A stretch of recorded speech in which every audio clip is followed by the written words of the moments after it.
Yo, what's going on, people? Welcome back to the Nerd Crate 2. Hope everybody is good, hope everybody is well. Short bit for my German viewers. Sorry, Freunde, das Ding heute machen wir auch nochmal auf Englisch, denn die Thematik heute ist halt auch wesentlich internationaler. Das Bildmaterial ist ja trotzdem hilfreich. Ich hoffe, ihr versteht soweit eigentlich alles, oder sollte zumindest der Fall sein. Deswegen switche ich jetzt wieder auf Englisch. Wenn das nichts für euch ist, tut's mir leid. Mein Kanal, meine Regeln. So läuft das ja.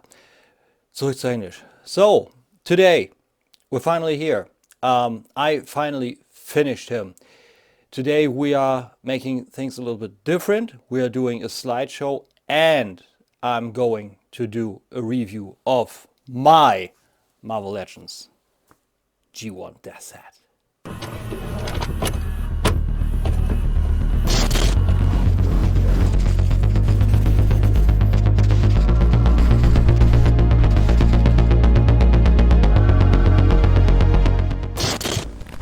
And here he finally is.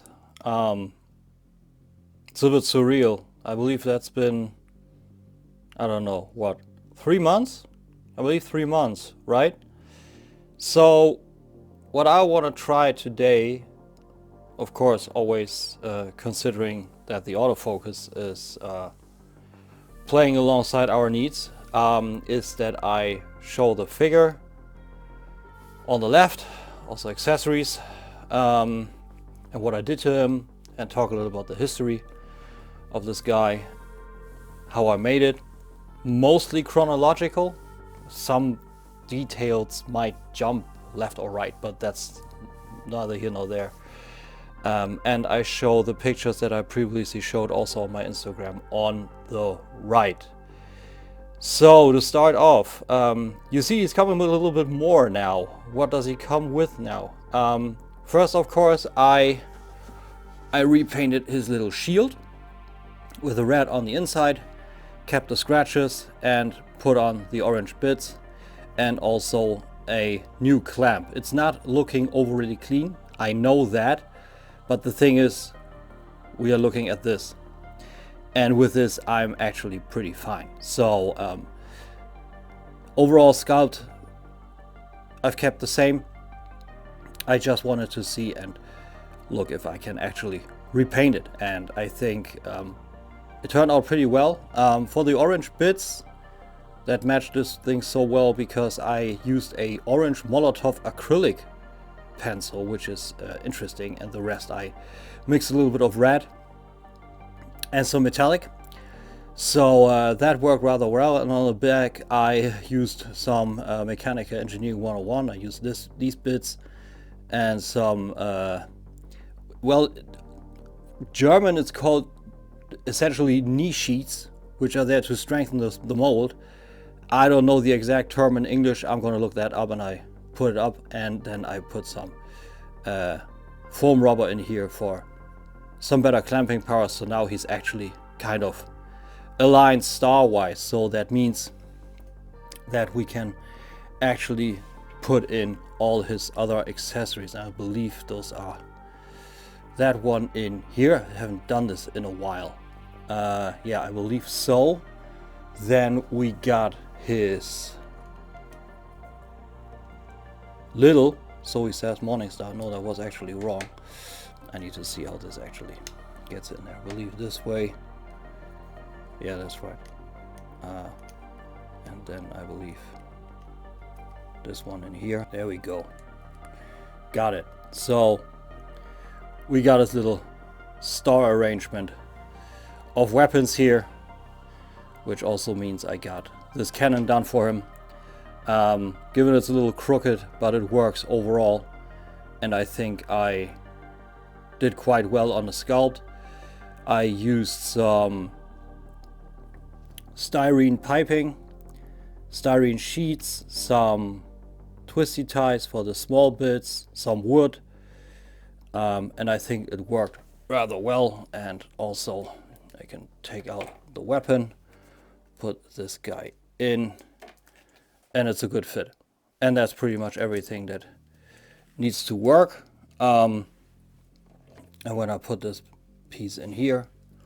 He can actually have it on the back. And I think that looks pretty cool. I'm very happy how that looks. It's not a perfect fit. It's not a perfect fit, but it's a custom. And overall, I'm happy how it looks. So that's pretty much what is the most important, if you ask me. Right. See? It's not perfect. But it's for me. And quite frankly, I'm happy it turned out this way anyway, because this is my second heavy custom at all, overall. Two next bits that I actually did were this additional hand made from foam rubber and a little bit of twisty tie for that railing detail around here. And that's pretty much everything, and used the same color that I used on the brown bits, of which I'm going to talk a little bit more. I tried to keep the sculpt alive, especially in comparison to his original hand. A little bit more rough. You see the railing here, you got the railing here, you got the spikes. Mine look a little rougher, of course, but I think I nailed the sculpt, and he's got a little bit of a trigger finger going on. And he's got the fingernails also. Yes, there's some blue still inside because I didn't want to paint him on the inside, because if I give him anything in the hand, the brown is gonna rub off anyway. So I'm good with that. It's not perfect, but that way it just works way better.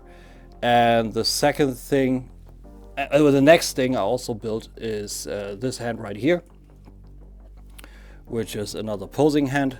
I took the sculpt of this for reference, pretty much. It's a little bigger, not much, but a little. Again, I got the claws on, I got the sculpts, the spikes on, and some lines in the hand. Took some leftover sprue for this guy, and that's pretty much it. Still flexible like the foam rubber and all, so pretty much handles like the original hand. These are the standard hands he comes with. He has now these additional hands. We got this, and I also made his blaster rifle. That's a little bit of the roughest looking, but it's completely scratch grilled with styrene, also foam rubber for this bit here. Painted it with the exact same kind of flexible paint I painted his whole armor with, for this bit here. This is roughly accurate. I tried to give it some realistic reference of the padding of a real weapon. So he has it on both sides with the additional details on the inside here with the scope and the orange bit on top with the sighting. And I'm pretty happy with this thing. Looks pretty cool. You've seen he holds it in hand. The color here is a problem. That's what I meant, you know, it rubs off. You can't do, if it's not factory made, it will rub off. That's just a thing. Probably paint it again with some markers. I don't know yet, but overall it's okay. So that's pretty much for accessories. That's what it comes with now. Pretty much everything Death's Head needs, and I'm happy how this turns out. And that was the only thing that didn't quite work chronological, because I wanted to show you kind of an actual review format what he now comes with. And now we actually come down to Death's Head himself. So the first thing I tried to do was, of course, and evaluate how we'll actually tackle this guy. Because while the Marvel Legends is cool, he's far from being accurate. Far from being accurate. So the first thing that I've actually looked at and started with was the armor that he actually had on, and tried to see, can I reverse engineer that? Can I use that bit, sculpt on top, and cut away what I don't need? Pretty soon I figured out that that's not how it's going to work. That's not working at all. So I cut those off, I cut the cape off, and I just took everything down. Put the blue armor bits by side and took these guys and actually worked with them.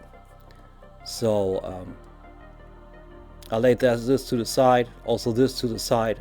Wanted to tackle that later, and I tackled the cape and the centerpiece first. The centerpiece is actually worked pretty well. It was fun to do. Again, it's not perfect, but I'll show you in detail anyway, because I'm pretty happy how it turned out, even though it's a little ragged around the edges.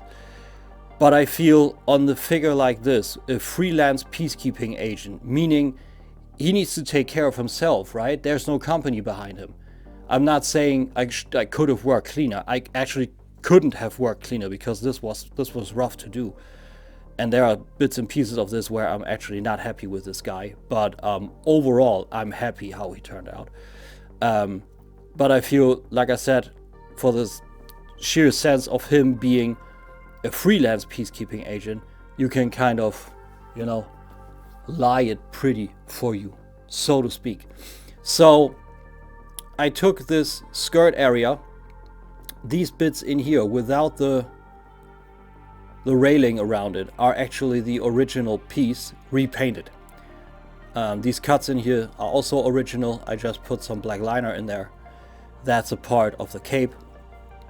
And the centerpiece of the original belt was also adorned left and right with more of these smaller circle thingies, and I cut these away.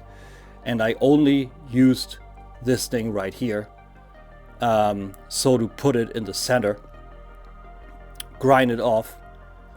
Of course, I had to at first grind a actual hole inside his abdomen, so I could put this thing in there, and then grind this one also deeper, put on the little pipe in there, which is styrene, and then the railings in there, which are also styrene, and then paint it. If this armor wouldn't be, that hinders articulation a little bit. If this armor wouldn't be, the ab crunch would work. I tried that. The ab crunch actually works in the way that it actually collapses down and would enclose the centerpiece, but the armor comes in the way. So there's that. Painted that, and that was actually where I was pretty happy. I did a previous version where I used the little piping pieces of this area right here, but that looked even rougher, and I didn't want to do that. So that was that. Next up, I wanted to do the belt area, and like I said, I took the original piece, cut away the centerpiece, all the other stuff, and what I didn't need, like the centerpiece and skirt area, because it needed a piece of cape in here. So that original cape was just way too long, right? So I cut this off, put my own ragged pieces in there, and some holes and some grime and whatnot. And so a long piece actually was left, right? This guy right here. So I put that in here, cut it off a little bit more here, a little bit more there, and just glued it in there. Took the rest of the skirt area, added this railing, which is actually 3mm thick foam rubber, the same I used everywhere around here, all these edges that you see. And I also used the same material on here. That's the crazy part. That worked like an absolute charm. A little cat hair additional. So that's crazy that this actually worked. I'm still flabbergasted how this all worked. Like this area to myself, I probably couldn't have done this better. I don't know if someone could have done this better, but I'm extremely happy how this turned out. But more on that later. So I added these railing pieces and then started to think, okay, since this is foam rubber and I need this to be flexible, what in the hell can I do to keep this flexible? And it's a case of cast paint to the rescue. Cast paint is the stuff that I needed for my Winter Soldier. Months back I was able to score a Hot Toys Winter Soldier, and if you know anything about 1/6, then you know that the Winter Soldiers that are in rotation are in a horrible state because they feature a lot of faux leather, and they just deteriorate to bits. Like actually, it just crumbles off the figure. So there were several versions where I could, or actually 2 versions how I could actually fix it. Do the shoe cream method, where people just clean off the whole skirt, or the overall figure, the overall clothes of the Winter Soldier figure. Scrape it all off, clean it, let it dry, and then add shoe polish and scrub that so it shines way harder. And the more you add to it and then scrub it again, the more it turns out to be like leather. So that was version 1 for the Winter Soldier. Version 2 was Cos Paint, what I just said. Cos Paint is a product done by a Belgian cosplay shop, which they, I believe, developed, maybe, I don't know. And it's a primer, a paint, and a sealer in all. And it keeps EVA foam, any foam, actually flexible. So I painted this over with this. Of course, it's clear. You can buy it in different colors, but I bought it in clear because I wanted to have the ability to tint it myself. So I tinted it green with a drop of black, and that's how that color turned out all around. And I'm very happy. Hello, autofocus, thank you. I don't know what. Okay, now it's gone again. How it turned out. I think the green is pretty much bang on. So I painted this whole bit. It needs a few coats. The priming capabilities are a little here or there, but it works overall. At some parts it actually started to rub down, so I added a little bit of varnish, but not much. But that was that area. Happy how that turned out. In between somewhere, I believe I did the lower arms, which again I grinded down. I grinded down a lot of that, a lot of the detail, and added some bits and pieces like these black parts in here because I wanted to have him a little bit at least like a comic look. I grinded that down and added this railing again of foam rubber. This is soft to the touch and still flexible, and the paint doesn't crack due to the Cos Paint. I did the same mixer with brown and a little bit of bronze in there to give it just a slight bit of sparkle, and I think that turned out great too. Same on these lower parts right here and on these plates in the back. There's also some little bit of scraping, probably due to the backpack with his accessories, but I mean, it is what it is. Right, then I did these. The head is actually a bought head, which is off of Etsy, which is pretty much perfect. Disaster struck somewhere at the point of nearly being done, and I broke the horns off. This is a resin print. This is extremely delicate, and they just pling like porcelain. They just broke plain off, and I had to sculpt a few myself, and I think I did a pretty good job. I think it looks pretty good. Still got the angle, a little bit of sparkle. Painted the whole head myself. It was just a plain head, and I'm pretty happy how this guy turned out. Again, not perfect, but I did it all myself. Also the adapter, how this all looks in the back here. Full articulation still. So this guy can do a lot. So yeah, somewhere in between I sprinkled in the accessories. I showed you those already. That's why we're gonna skip those now. I don't want to drag this out too much, but I've shown you the pictures. Pretty much everything I did on this guy here, with the methods of either it's styrene plate added on top of each other, or the foam bits also again added on top of each other. I used super glue to actually kind of melt it / weld it down, and that works an absolute charm. Same with here. And I started on the vest on his armor here, which actually had a kind of a cutting pattern, or sewing pattern, what you would do for a shirt you are doing from scratch, or a pullover, right? So I had to see how I actually do this. I did the underlying vest first, tried to measure with that's called a measuring band, to go up here, down there, and measure that out, and cut that on 1 millimeter of this foam area. Added the hole in there, which actually connects with the original hole. So then added first I had this glued on top to keep there, to see just in general the dimensions, to see where this guy needs to be in alignment with this part, and that worked out well. But I kept this for a while because I thought to myself, I will need the space. I won't do the whole upper part with the cape and all that so that oh yeah, that's the part I forgot. I actually had to glue that shut, and I thought, okay, I had to cut this here, so he's gonna have a belt buckle in the back. So I think that's rather okay. So I kept this for now, and I went down to the legs, and I think this is my best work on this guy. The original legs are all below here, and you can actually see that in here. There's still a little bit of blue. This is all the original unpainted articulation.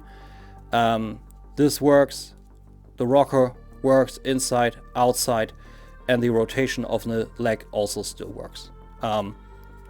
After I was done, I was like, dude, I cannot believe that this actually worked. I'm gonna be real honest with you here. For a moment I didn't think it would work, but after I did, I was like, what the hell?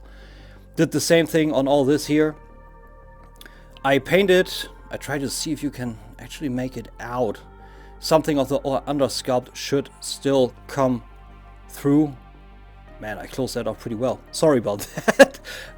Little bit on here you can actually see on the inside. I painted the whole boot in here completely black.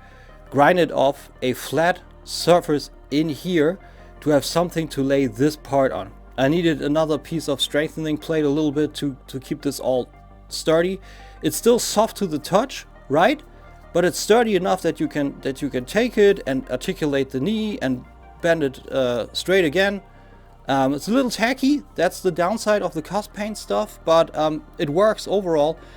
The tackiness nearly killed my sculpt here down at the boots, because the tackiness of that always grabbed the mold and brought the paint down. Right now, if I do it, the only thing that happens is that there's a little bit of a cut in here, but I actually was able to counter the tackiness of the cusp paint with this. This is my old pencil sharpener from my apprenticeship as a technical draftsman, and it's got graphite in there. An abundance of, actually. So I just took a brush, took some graphite, painted the insides of here and also the boot, and now I can actually articulate it. There's no tackiness. Also the same on the inside of the arms. I can add the hands. It won't glue them together, so to speak. Won't grab the paint, rip it off. Super happy. Oh yeah, also painted the pants below here brown, so it all fits. Yeah, so again, I added the plates, took my Dremel, added some details, some cuts, some holes, started to paint this on here, like prime it, and then put the vents up. This is styrene, so this is 1 millimeter, 0.5 millimeter styrene. I glued in there and also painted it silver, so that all fits. Had to thicken up the knees in here a little bit for those plates, so he has kind of dampeners in here now. So these fit and still work. Full articulation on the knee. The double joints actually work. It's a little bit rough, but it actually works. Added the knife bit here, or the blade bit here, also on the other side. And these, I don't know. To me, these are always like joints, right? So I don't know. And the ones on the back here too, the vents. So that's pretty much what that was. And all of a sudden, with the vest, this guy was almost done, and I'm like, what the hell is even happening? Like, I was really surprised how well this worked. I'm not kidding you. So this was all done. Yeah, somewhere around this time, like I said, tragedy struck with the horns, but I wanted to do something more on this anyway. So, and I knew that was gonna happen. And when it happened, it was like, you know, sorrow lifted off my shoulders, because it's all done now. Now I got a green meadow I can work on now. So I put up the horns myself, and still a little bit soft to the touch, but those are the horns now. So then I went down to the cape, glued the cape on with these caps on here. There's no reference material showing these caps actually to close it off. Put that on myself, because there needed to be some closing down. The cape needed to actually be over the armor. Painted the armor, put the black highlights on, the railing again like I did on here. and that's pretty much how he actually got together, how he actually came to be. And I'm extremely happy that I have this guy now. And like I said, the weapons overall fit. That works. He's got new hands now. Like I can grab this, put that on there, or put the hand in here and have this as a molding bit. Like I said, it's not perfect. Bear with me, it's not perfect, I know that, but I made this guy from scratch, so now I can actually have him angle this arm and angle kind of this arm like he's actually like as if he just put on this hand, this accessory, right? Need to see if I can actually make this work with the articulation, because he is limited. On the hands, I actually had to kill the articulation, because cutting this free and having it still be available, that was impossible. That was just impossible. And right now I can actually say I can put up a hand here, so he always has one of his hands available. So that is funny. And I think overall what happened here, I think I can be extremely happy how this guy turned out. And I got my G1 Death's Head, a figure I wanted to have ever since I actually read the comics back then. If I should ever meet Jeff Sr., Bob Budiansky or whatnot, gotta lift the cape, have him sign on the back of the figure, and that will be how this Knight's Tale is kind of going to end. Like I said, full posability overall. Of course, with a little bit of care to it. Yeah. 3 months, man. And now he's here. And of course, he's not the end-all be-all solution to this guy, you know? Like, I want to hear what your thoughts are. What would you have done different? Like, are you tackling this guy? Do you take a few of my ideas maybe and try your own version? Like I said, I don't know this stuff. I just did it how I went along. You know, that's pretty much it. But yeah, I'm happy I got this guy. Like I said, he's not perfect. I know that 100%. But I made him how I wanted him, with the sculpt and all that. And yeah, that's a journey done. Next, I'm gonna probably gonna repaint partially the Generation Selects Toy Deco Galvatron, because he's not perfect either. But in order for him to match this guy, there needs to be some paint involved. So I hope you enjoyed. Let me know your thoughts, and I hope to see you on the next one. Right? Be good, be well, have a nice evening. I don't know quite when I will be out, but something like that. Bye-bye.